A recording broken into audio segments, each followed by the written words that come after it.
I would call my brother my best friend growing up. We shared everything. But sometimes the people closest to you can hurt you the most. Jackson destroyed my reputation, stole my company ideas, and turned our parents against me with lies. 2 years of silence followed my family disowning me. Now my phone keeps lighting up with his desperate messages. Our parents discovered the truth, and suddenly he needs me again. The irony is almost poetic. As I share how my own brother destroyed everything I had built, I am curious where you are watching from today. Drop your location in the comments and hit subscribe if family betrayal stories resonate with you. Let me take you back to where it all started. The crisp Boston air filled my lungs as I walked toward the glass building housing my tech startup Secure Sphere. At 32, I had built something meaningful from scratch. 4 years of relentless work had transformed my coding hobby into a cybersecurity company valued at $12 million. My parents, Howard and Teresa, never missed an opportunity to tell their friends about their successful son. Growing up in suburban Philadelphia, our family had always been tight-knit. Mom taught mathematics at the local high school, while Dad ran a moderately successful accounting firm. They raised us with clear expectations: work hard, be honest, support family. My brother Jackson, 4 years younger than me, had always lived somewhat in my shadow. Where I excelled in academics and leadership, he struggled to find his place. His intelligence was undeniable, but focus and determination never came naturally to him. When Jackson called me that winter morning in 2018, his voice carried the familiar weight of someone running out of options. He had just been laid off from his third job in 2 years and was struggling to make rent payments on his apartment. I remember the hesitation in my gut as I considered his request to join Secure Sphere. My executive team advised against nepotism, but something about turning away family felt wrong. After a lengthy discussion with our HR director, we created a position that matched Jackson's marketing background. The first 3 months exceeded my expectations. Jackson arrived early, stayed late, and contributed meaningfully in meetings. His creative approach to marketing brought fresh perspective to our team. Website traffic increased by 30%, and lead generation improved significantly. Team members regularly commented on his dedication and quick learning curve. That spring, while reviewing quarterly numbers with my CFO, Alicia, we noticed small discrepancies in our marketing budget reports. Certain expenses appeared duplicated or misattributed. The amounts were minimal, just enough to raise questions without triggering immediate concern. After weeks of private investigation, our finance team discovered Jackson had been submitting duplicate expense reports and pocketing the difference. Worse, he had downloaded confidential client files without authorization and stored them on his personal devices. The confrontation in my office remains vivid in my memory. Jackson initially denied everything, then broke down in tears when presented with evidence. He claimed financial pressure and desperation had clouded his judgment. His pleading eyes and trembling voice took me back to our childhood when I had always been the protector, the fixer. Against my better judgment and board recommendations, I decided not to terminate him. We established a repayment plan for the misappropriated funds and created stricter oversight of his access privileges. Jackson promised this was an isolated incident, born from desperation, not character. I never told our parents. Jackson swore he would earn back my trust, and something in me wanted to believe family deserved second chances. That decision would soon become the first domino in a cascade of regrets. 6 months passed with no further incidents. Jackson not only repaid the money, but became our top-performing marketing specialist. His campaign for our new encryption software gained industry attention, and my lingering doubts began to fade. July brought the opportunity we had been pursuing for over a year. Green Tech Solutions, a Fortune 500 company, invited us to bid on their comprehensive security overhaul. This contract would triple our annual revenue and establish Secure Sphere as a serious player in the industry. Our team worked relentlessly preparing our proposal. I trusted Jackson with coordinating the marketing and communication aspects, giving him visibility into our proprietary approach and pricing strategy. His enthusiasm and dedication seemed unwavering as we refined our pitch over countless late nights. 2 days before our final presentation to Green Tech, their procurement officer called with disturbing news. A previously unknown competitor, Nexus Innovations, had submitted a proposal nearly identical to what we had discussed in preliminary meetings. Somehow they knew exactly what we planned to offer and had undercut our pricing by 5%. The realization hit during our emergency executive meeting. Only 7 people had complete access to our proposal details. 6 had been with the company since its founding. The 7th was Jackson. Digital forensics confirmed my fears. Someone had exported our entire proposal database to an external drive from a computer registered to the marketing department. Access logs showed Jackson working unusually late on 3 consecutive Sundays when the office was otherwise empty. I confronted him at our parents' weekend dinner, hoping the family setting might inspire honesty. His response was masterful manipulation. He expressed shock at my accusation, questioned my mental stability, and suggested the pressure of the green tech deal was causing me to become paranoid.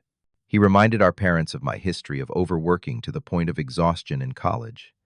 Howard and Teresa exchanged concerned glances. Mom suggested I might need to take some time off. Dad questioned whether I had actual evidence or was simply looking for someone to blame for potential business troubles. The following Wednesday, our board called an emergency meeting where our security team presented indisputable evidence. Email records showed Jackson communicating with Nexus executives. Network logs captured the exact files transferred, and financial traces revealed a new offshore account in his name that had received a substantial deposit. Rather than admitting defeat, Jackson escalated dramatically. He contacted our parents with an elaborate story claiming I had fabricated evidence against him out of jealousy over his growing success at the company. He suggested I felt threatened by his innovative ideas and wanted to ensure he never outshone me professionally. Incredibly, they believed him. Their response left me speechless. Dad suggested perhaps I had always resented Jackson getting attention. Mom referenced childhood incidents where I had allegedly been competitive with my brother, reframing memories I had always viewed differently. Within 3 weeks, the fallout spread like wildfire. Green Tech awarded their contract to Nexus. 3 other prospective clients expressed concerns about our internal security practices. Our largest investor requested an emergency audit. Jackson resigned before he could be terminated, accepting a suspiciously convenient position at Nexus Innovations. He began spreading rumors within the industry about my leadership and mental health, suggesting I had become unstable and paranoid. Legal proceedings drained our company reserves and my personal savings. Each court filing revealed deeper layers of my brother betrayal. He had been cataloging information for nearly a year, systematically copying client lists, pricing structures, and proprietary algorithms. The weight of litigation, company instability, and family tension took its toll. Sleep became elusive. My relationship with my girlfriend, Natalie, ended when the stress transformed me into someone she no longer recognized.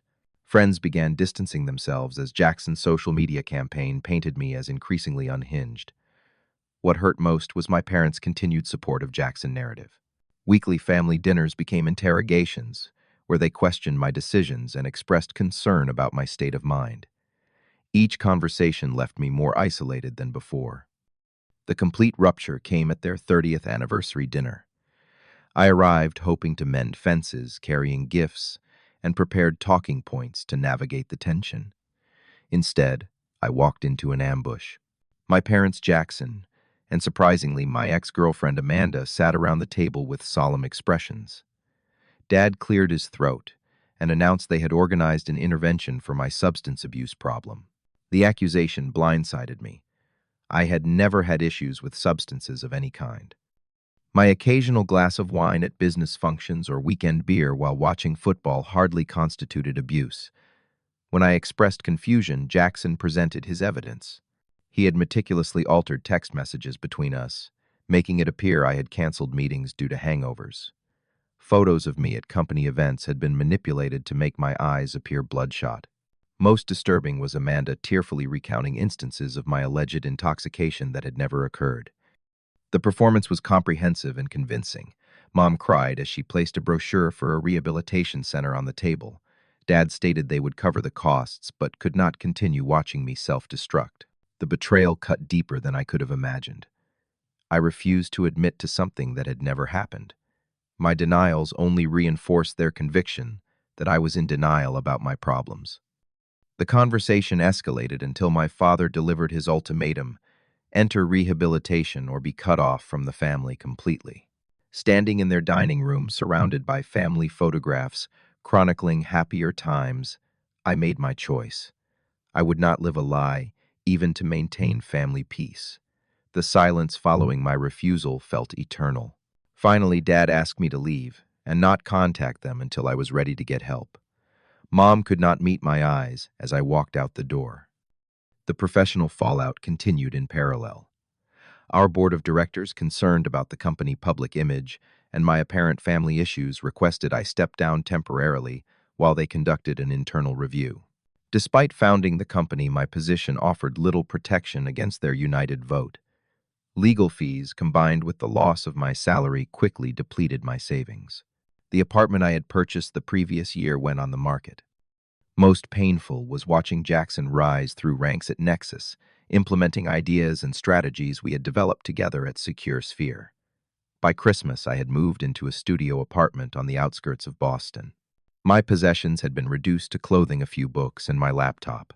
Former colleagues stopped returning calls. Industry connections faded away. The isolation was absolute. Sitting on my futon bed that Christmas Eve, watching snow gather on the window ledge, I reached my lowest point. The company I had built was floundering without leadership. My family had abandoned me. My reputation lay in tatters. Jackson had systematically dismantled everything I valued and somehow emerged as the victim in everyone's story but my own. That night, staring at the ceiling, something shifted inside me. If I continued on this path, he had truly won. The realization sparked something. I had lost determination. By morning, I had formed the beginnings of a plan not just to survive, but to reclaim what was rightfully mine. The road back began with a message from Darius, my former lead developer. While others had distanced themselves, he had harbored doubts about the allegations against me.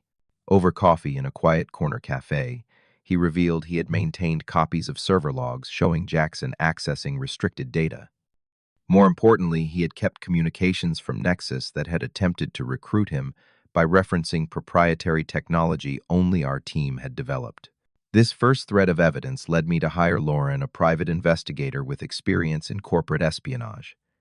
Her rates depleted my remaining savings, but her findings proved invaluable. She documented connections between Jackson and Nexus predating his employment there, including meetings that occurred while he still worked for me. The breakthrough came unexpectedly. Michael Zhang, an angel investor who had been considering backing Secure Sphere before the controversy, contacted me directly. Unlike others, he had conducted his own investigation into the situation and recognized patterns of corporate sabotage he had witnessed previously. He offered not just financial backing, but strategic partnerships that would help rebuild my professional standing. With his support, I launched a new venture focusing on detecting insider threats and corporate espionage. The irony was not lost on me that Jackson's betrayal had led to my expertise in precisely the field that could now ensure my comeback. We named the company Trust Boundary, a cybersecurity term referring to the line between trusted and untrusted systems. For 6 months, I worked methodically to document every aspect of Jackson activities. Lauren continued her investigation, building a comprehensive case file. Strategic relationships with former clients allowed us to gather evidence of how Nexus had implemented our stolen technologies. An anonymous tip to the Securities and Exchange Commission about Nexus business practices triggered a formal investigation. While I never confirmed being the source, the detailed nature of the information left little doubt in industry circles. Professionally, things began turning around. Trust Boundary secured its first major client, followed quickly by several more. My new team consisted of carefully vetted professionals, many of whom had followed industry developments and recognized the truth in my version of events. Personally, the healing was slower. Weekly therapy sessions helped me process the family trauma and betrayal. I learned to distinguish between relationships worth salvaging and those better left behind.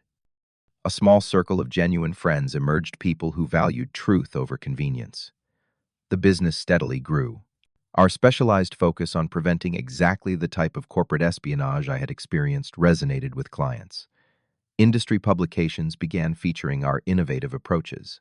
Within 18 months, Trust Boundary had surpassed the valuation of Secure Sphere at its peak. Throughout this period, Jackson's schemes at Nexus began unraveling. Their implementation of stolen technology proved flawed without the context and expertise of the original developers. Client complaints mounted. The SEC investigation expanded in scope. Whispers of financial irregularities began circulating in industry newsletters. The SEC findings became public on a Tuesday morning in April. The report detailed systematic intellectual property theft, securities fraud, and insider trading. Nexus stock plummeted 60% before trading was halted. By afternoon, Jackson had been terminated as the company attempted to distance itself from the growing scandal. 3 days later, my phone rang with a number I had not seen in nearly 2 years. My father's voice sounded older, hesitant. He asked if we could meet. The conversation was brief, his words careful. He and Mom had learned things that made them question their previous conclusions. Jackson had apparently told them things that did not align with the public reports. I agreed to meet them the following Sunday, more out of curiosity than any desire for reconciliation. Before that meeting could occur, Jackson appeared unannounced at my office. Security called for instructions, and after brief consideration, I agreed to see him. The man who walked into my office barely resembled the confident brother who had orchestrated my downfall. His designer clothes had been replaced by wrinkled business casual attire. Dark circles underlined bloodshot eyes. His typical polished demeanor had given way to nervous fidgeting. What he did not know was that every meeting room in Trust Boundary was equipped with comprehensive recording systems.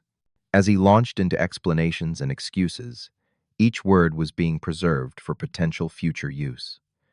Initially, he attempted to minimize his actions, suggesting business competition often involved ethical gray areas.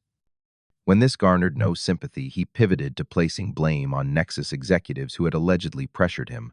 Finally, faced with my continued silence, he broke down completely. The recorded confession captured everything: the deliberate theft of company data, the calculated campaign to destroy my reputation, the manufactured evidence of substance abuse, his manipulation of Amanda to support his narrative. Most damning was his admission of paying for false testimonials about my mental state to influence the board decision to remove me. The legal team wasted no time converting this confession into a comprehensive settlement agreement. Its terms required Jackson to make public admissions of his actions financially, compensate me for losses incurred, and accept permanent restrictions on his future employment in the technology sector. Our parents learned the full truth the following day when I emailed them the recording along with canceling our planned meeting. Their response came in stages: first, shock and disbelief, then a flood of apologies and attempts to explain their failure to trust their own son. They had fallen victim to Jackson manipulation, like everyone else, believing his carefully constructed narrative because it had been delivered by someone they trusted implicitly. The poetic justice arrived when they informed Jackson they could no longer support someone capable of such calculated harm. They asked him to return the keys to their home and informed him he would no longer be welcome at family gatherings. The son they had defended without question suddenly found himself in the very position he had engineered for me. That was when the calls began, daily at first, then hourly, as desperation set in. Voicemails ranged from angry accusations to tearful pleas. Text messages alternated between threats and begging. Social media messages piled up unread. Jackson, for the first time in his life, was facing the consequences of his actions without a safety net. Media coverage vindicated my version of events. Industry publications ran features analyzing how one person had nearly destroyed a promising company through systematic corporate espionage. Former clients reached out to rebuild relationships. The professional rehabilitation was complete. Throughout it all, I maintained my focus on building Trust Boundary into something stronger than SecureSphere had ever been. We developed industry-leading protocols for detecting insider threats. Our client list expanded internationally. The team grew with talented professionals drawn to our unique origin story and ethical approach. 3 years passed. The company thrived beyond my most optimistic projections. I found personal happiness with Sophia, a cybersecurity attorney I met during a conference where I had been invited to speak about corporate resilience. Many former team members from SecureSphere eventually joined Trust Boundary, creating a sense of reclaiming what had been lost. My relationship with our parents settled into something cordial but distant. Monthly dinners replaced the previous weekly tradition. Certain topics remained carefully avoided. Trust once broken could be patched, but never fully restored to its original strength. I accepted this as part of the new reality. Jackson continued his attempts at reconciliation. Each holiday brought cards with lengthy handwritten apologies. Occasional emails detailed therapy progress and steps toward personal accountability. While I acknowledged his efforts at reformation, some breaches proved too fundamental for complete repair. The greatest lesson emerged from those darkest days: self-worth cannot be tied to family approval or professional status. True strength comes from maintaining integrity, even when standing entirely alone. Forgiveness remains a personal choice, not an obligation, even with family. Betrayal reveals character not just in those who betray, but in how we respond when trusted connections break. On the third anniversary of Trust Boundary, founding surrounded by team members who had become a chosen family, I declined yet another call from Jackson. Some chapters must remain closed for new ones to flourish. Family extends beyond blood to encompass those who stand beside you through the storm, not those who create the tempest and then seek shelter once it subsides. What about you? Have you ever had to make the difficult decision to maintain boundaries with family members who betrayed your trust? Share your experience in the comments below. If this story resonated with you, please hit the like button and subscribe to hear more tales of overcoming betrayal and finding strength in unexpected places. Thank you for listening to my journey from devastation to rebuilding. Remember, sometimes the family we choose proves stronger than the one we are born into.